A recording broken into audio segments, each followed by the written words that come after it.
गुरु और चना के समझेंगे। किसी ज़माने में गुरु आश्रम में विद्यार्थी लोग बैठकर पढ़ते थे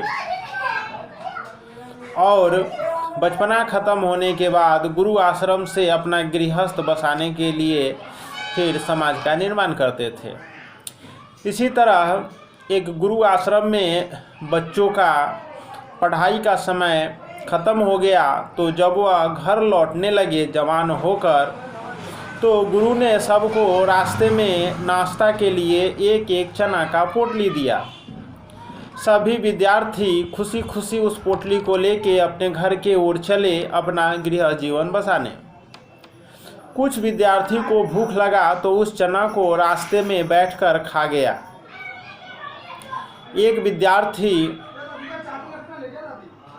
कुछ विद्यार्थी उस चना को लेकर घर चला गया।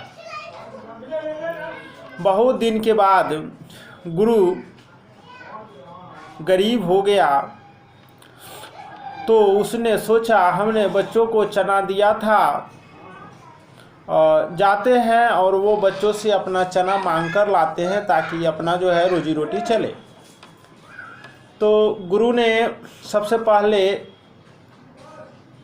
एक विद्यार्थी के पास गया तो देखा कि वह उसका राज दरबार सजा हुआ था, गेट पर पहरेदार खड़ा था। गुरु ने कहा कि ये जो राजा है ये हमारा शिष्य है, हमें उससे मिलना है, बात कराओ। तो दरबारी ने मतलब चौकीदार ने जाके राजा को बोला कि आपको जो पढ़ाया था वो गुरु आया हुआ है, आपसे मिलना चाहता है। राजा दौड़ा गेट पर आया और गुरु का स्वागत किया और लेके घर में गया। तो गुरु ने समाचार पूछा तो शिष्य ने कहा सब कुछ ठीक है आपके दया से, बोलिए आपका क्या चल रहा है। तो गुरु ने कहा हमारा खाने का प्रॉब्लम हो गया है, हमने जो चना तुमको दिया था वह चना लाओ।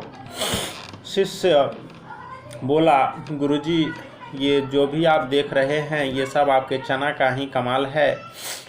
चना तो आपको मिलेगा, लेकिन चना ले जाने के लिए आपको बैलगाड़ी, ट्रैक्टर और ट्रक लाना होगा, क्योंकि चना जो है बहुत हो चुका है। गुरु पूछा बहुत हो चुका है कैसे? तो आपने जो चना दिया था उस चना को मैंने एक धुर में बोया, दूसरे साल एक कट्ठा में बोया, तीसरे साल एक बीघा में बोया। आज उसी चना का व्यापार मेरे पूरे देश में हो रहा है। आज वही चना पूरे देश में उपज रहा है, उसी के कमाई से ये मेरा सब राजपाट चल रहा है। गुरु बहुत खुश हुए, कहा चलो ठीक है दूसरे के यहाँ चल के देखते हैं उसने क्या किया। दूसरे शिष्य के पास गुरु और वो पहला वाला विद्यार्थी दोनों गया। तो गुरु के देखते ही दूसरा विद्यार्थी प्रणाम किया, बोला कहिए गुरुजी कैसे आना हुआ। गुरुजी ने कहा हमने जो तुमको चना दिया था वह चना लेने आए हैं, चना लाओ, मेरा स्थिति खराब है। शिष्य ने कहा हाँ गुरुजी आपने जो चना दिया था उसको हमने कहीं खोस रखा है मरई के घर में।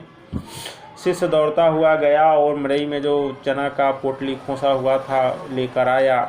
कपड़ा खोला, खोलने के बाद पता चला कि उसमें चना था ही नहीं, उसे घून खा गया था या चूहा चबा गया था। बोला गुरुजी ये तो सब चूहा खा गया, इसमें कुछ नहीं है। कहा चलो ठीक है दोनों मिल के चलते हैं तीसरे शिष्य के पास।